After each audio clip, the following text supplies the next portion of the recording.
channel. Please subscribe my channel. ಎಲ್ಲರಿಗೂ ನಮಸ್ಕಾರಗಳು ಮಕ್ಕಳೇ. ಈ ವಿಡಿಯೋದಲ್ಲಿ ನಾವು 2ನೇ ತರಗತಿಯ ಕನ್ನಡ ವಿಷಯದ ಭಾಗ 1ರಲ್ಲಿನ 2ನೇ ಪಾಠವಾದ ಊರಿಗೊಬ್ಬ ರಾಜನಂತೆ ಎಂಬ ಪದ್ಯದ ಪ್ರಶ್ನೋತ್ತರಗಳನ್ನು ತಿಳಿಯೋಣ ಮಕ್ಕಳೇ. ನೋಡಿ, ಪಾಠ ಪೂರ್ವ ಚಟುವಟಿಕೆಯನ್ನು ಕೊಟ್ಟಿದ್ದಾರೆ. ಈ ಪ್ರಶ್ನೆಗಳಿಗೆ ಉತ್ತರ ಹೇಳು ಅಂತ ಇದೆ. ಪಾಠ ಪೂರ್ವ ಚಟುವಟಿಕೆಯನ್ನು ಗಮನಿಸಿ ಮಕ್ಕಳೇ. ಈ ಪ್ರಶ್ನೆಗಳಿಗೆ ಉತ್ತರ ಹೇಳು ಅಂತ ಕೊಟ್ಟಿದ್ದಾರೆ. ಇಲ್ಲಿ 4 ಪ್ರಶ್ನೆಗಳನ್ನು ಕೊಟ್ಟಿದ್ದಾರೆ ಮಕ್ಕಳೇ. ನಿಮ್ಮ ಊರಿನ ಹೆಸರೇನು? ನೀವು ಯಾರೊಂದಿಗೆ ಆಟ ಆಡುತ್ತೀರಿ? ನಿಮಗೆ ಇಷ್ಟವಾದ ಆಟ ಯಾವುದು? ನೀವು ಯಾವ ಯಾವ ಆಟಗಳನ್ನು ಆಡುತ್ತೀರಿ ಅಂತ ಪ್ರಶ್ನೆಗಳಿವೆ ಮಕ್ಕಳೇ. ಇವುಗಳಿಗೆ ನೀವು ಉತ್ತರಿಸಿ. ನಂತರ ಈ ಪದ್ಯವನ್ನು ರಾಗವಾಗಿ ಹಾಡಿ ಮಕ್ಕಳೇ. ಒಂದಾನೊಂದು ಊರಿತ್ತಂತೆ, ಊರಿಗೊಬ್ಬ ರಾಜನಂತೆ, ರಾಜಗೊಬ್ಬ ಮಂತ್ರಿಯಂತೆ, ಮಂತ್ರಿಗೊಬ್ಬ ಮಗಳಂತೆ.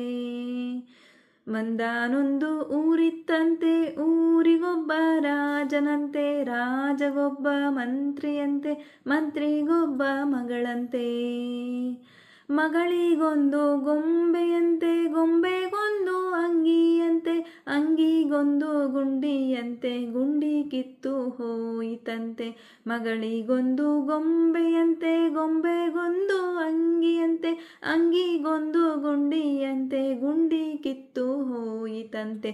ಒಂದಾನೊಂದು ಊರಿತ್ತಂತೆ, ಊರಿಗೊಬ್ಬ ರಾಜನಂತೆ, ರಾಜಗೊಬ್ಬ ಮಂತ್ರಿಯಂತೆ, ಮಂತ್ರಿಗೊಬ್ಬ ಮಗಳಂತೆ. ದರ್ಜಿಯನ್ನು ಕರೆದರಂತೆ, ದರ್ಜಿ ಬಂದು ನೋಡಿದರಂತೆ, ಗುಂಡಿ ಬಾಲು ಹಳೆಯದಂತೆ, ಬೇರೆ ಗುಂಡಿ ತಂದನಂತೆ. ದರ್ಜಿಯನ್ನು ಕರೆದರಂತೆ, ದರ್ಜಿ ಬಂದು ನೋಡಿದನಂತೆ, ಗುಂಡಿ ಬಾಲು ಹಳೆಯದಂತೆ, ಬೇರೆ ಗುಂಡಿ ತಂದನಂತೆ. ಒಂದಾನೊಂದು ಊರಿತ್ತಂತೆ, ಊರಿಗೊಬ್ಬ ರಾಜನಂತೆ, ರಾಜಗೊಬ್ಬ ಮಂತ್ರಿಯಂತೆ, ಮಂತ್ರಿಗೊಬ್ಬ ಮಗಳಂತೆ.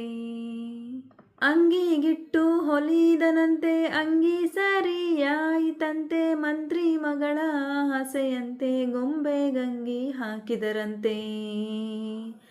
ಅಂಗಿಗಿಟ್ಟು ಹೊಲಿದನಂತೆ, ಅಂಗಿ ಸರಿಯಾಯಿತಂತೆ, ಮಂತ್ರಿ ಮಗಳ ಆಸೆಯಂತೆ, ಗೊಂಬೆಗಂಗಿ ಹಾಕಿದರಂತೆ. ಒಂದಾನೊಂದು ಊರಿತ್ತಂತೆ, ಊರಿಗೊಬ್ಬ ರಾಜನಂತೆ, ರಾಜಗೊಬ್ಬ ಮಂತ್ರಿಯಂತೆ, ಮಂತ್ರಿಗೊಬ್ಬ ಮಗಳಂತೆ. ತುಂಬ ಚಂದ ಕಂಡಿತಂತೆ, ಗೊಂಬೆಯಾಟ ಆಡಿದಳಂತೆ, ಬೇರೆ ಗೊಂಬೆ ತಂದಳಂತೆ, ಎರಡಕ್ಕೂ ಮದುವೆಯಂತೆ. ತುಂಬ ಚಂದ ಕಂಡಿತಂತೆ, ಗೊಂಬೆಯಾಟ ಆಡಿದಳಂತೆ, ಬೇರೆ ಗೊಂಬೆ ತಂದಳಂತೆ, ಎರಡಕ್ಕೂ ಮದುವೆಯಂತೆ. ಒಂದಾನೊಂದು ಊರಿತ್ತಂತೆ, ಊರಿಗೊಬ್ಬ ರಾಜನಂತೆ, ರಾಜಗೊಬ್ಬ ಮಂತ್ರಿಯಂತೆ, ಮಂತ್ರಿಗೊಬ್ಬ ಮಗಳಂತೆ. ಊರಿನ ರಾಜ ಬರುವನಂತೆ, ನಿಂತು ಮದುವೆ ಮಾಡುವನಂತೆ, ನಾನು ನೀನು ಹೋಗೋಣಂತೆ, ಮದುವೆ ನೋಡಿ ಬರೋಣಂತೆ.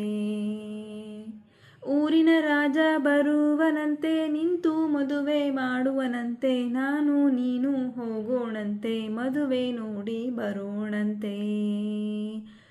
ಒಂದಾನೊಂದು ಊರಿತ್ತಂತೆ, ಊರಿಗೊಬ್ಬ ರಾಜನಂತೆ, ರಾಜಗೊಬ್ಬ ಮಂತ್ರಿಯಂತೆ, ಮಂತ್ರಿಗೊಬ್ಬ ಮಗಳಂತೆ. ಮಕ್ಕಳೇ, ಈ ಪದ್ಯವನ್ನು ನೀವು ಸಹ ರಾಗವಾಗಿ ಹಾಡಿ. ನೋಡಿ, ಕೇಳಿದ ಪದಗಳು ಅಂತ ಇದೆ. ಇವುಗಳನ್ನು ಗಟ್ಟಿಯಾಗಿ ನೀವು ಸಹ ಓದಿ ಮಕ್ಕಳೇ.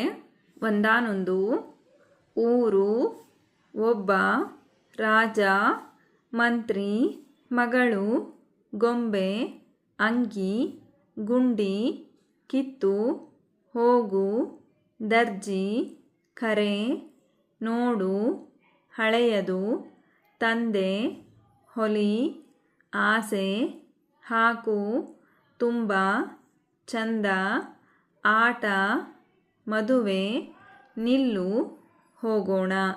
ಈ ಪದಗಳನ್ನು ನೀವು ಸಹ ಗಟ್ಟಿಯಾಗಿ ಓದಿ ಮಕ್ಕಳೇ. ನಂತರ ಪದಗಳ ಅರ್ಥವನ್ನು ಕೊಟ್ಟಿದ್ದಾರೆ, ಗಮನಿಸಿ. ರಾಜ, ರಾಜ ಅಂದರೆ ಅರಸ. ದರ್ಜಿ ಅಂದರೆ ಬಟ್ಟೆ ಹೊಲೆಯುವವನು. ಚಂದ ಅಂದರೆ ಅಂದ, ಸೊಗಸು ಅಥವಾ ಚೆಲುವು ಅಂತ ಅರ್ಥ. ಮಂತ್ರಿ, ರಾಜನ ಸಲಹೆಗಾರ. ಅಭ್ಯಾಸದ ಪ್ರಶ್ನೆಗಳನ್ನು ನೋಡಿ ಮಕ್ಕಳೇ. ಮುಖ್ಯ ಪ್ರಶ್ನೆ, ಕೊಟ್ಟ ಸಾಲುಗಳನ್ನು ಓದಿ ಖಾಲಿ ಬಿಟ್ಟ ಸ್ಥಳಕ್ಕೆ ಸರಿಯಾದ ಪದ ಬರೆಯಿರಿ ಅಂತ ಇದೆ ಮಕ್ಕಳೇ. ಗಮನಿಸಿ. ಮೊದಲ ಬಿಟ್ಟ ಸ್ಥಳ, ರಾಜಗೊಬ್ಬ ಮಂತ್ರಿಯಂತೆ, ಮಂತ್ರಿಗೊಬ್ಬ ಡ್ಯಾಶ್. ಇದಕ್ಕೆ ಸೂಕ್ತ ಪದ ಮಗಳಂತೆ. ರಾಜಗೊಬ್ಬ ಮಂತ್ರಿಯಂತೆ, ಮಂತ್ರಿಗೊಬ್ಬ ಮಗಳಂತೆ. ನಂತರ ಎರಡನೆಯ ಬಿಟ್ಟ ಸ್ಥಳ, ಮಗಳಿಗೊಂದು ಗೊಂಬೆಯಂತೆ, ಗೊಂಬೆಗೊಂದು ಡ್ಯಾಶ್. ಇದಕ್ಕೆ ಸೂಕ್ತ ಪದ ಅಂಗಿಯಂತೆ. ಮಗಳಿಗೊಂದು ಗೊಂಬೆಯಂತೆ, ಗೊಂಬೆಗೊಂದು ಅಂಗಿಯಂತೆ. ನಂತರ ಮೂರನೆಯ ಬಿಟ್ಟ ಸ್ಥಳ, ಗುಂಡಿ ಬಲು ಹಳೆಯದಂತೆ, ಬೇರೆ ಡ್ಯಾಶ್ ತಂದನಂತೆ. ಇದಕ್ಕೆ ಸೂಕ್ತ ಪದ ಗುಂಡಿ. ಗುಂಡಿ ಬಲು ಹಳೆಯದಂತೆ, ಬೇರೆ ಗುಂಡಿ ತಂದನಂತೆ. ನಂತರ ಆ ಮುಖ್ಯ ಪ್ರಶ್ನೆ, ಈ ಪದ್ಯಭಾಗದ ಮುಂದಿನ ಸಾಲುಗಳನ್ನು ಹೇಳಿರಿ ಅಂತ ಇದೆ ಮಕ್ಕಳೇ. ಗಮನಿಸಿ. ದರ್ಜಿಯನ್ನು ಕರೆದರಂತೆ, ದರ್ಜಿ ಬಂದು ನೋಡಿದನಂತೆ. ನಂತರ ಎರಡನೆಯ ಸಾಲು, ಅಂಗಿಗಿಟ್ಟು ಹೊಲಿದನಂತೆ, ಅಂಗಿ ಸರಿಯಾಯಿತಂತೆ. ನಂತರ ಮೂರನೆಯ ಸಾಲು, ನಾನು ನೀನು ಹೋಗೋಣಂತೆ, ಮದುವೆ ನೋಡಿ ಬರೋಣಂತೆ. ಹೀಗೆ ಮುಂದಿನ ಸಾಲುಗಳನ್ನು ನೀವು ಸಹ ಹೇಳಿರಿ ಮಕ್ಕಳೇ.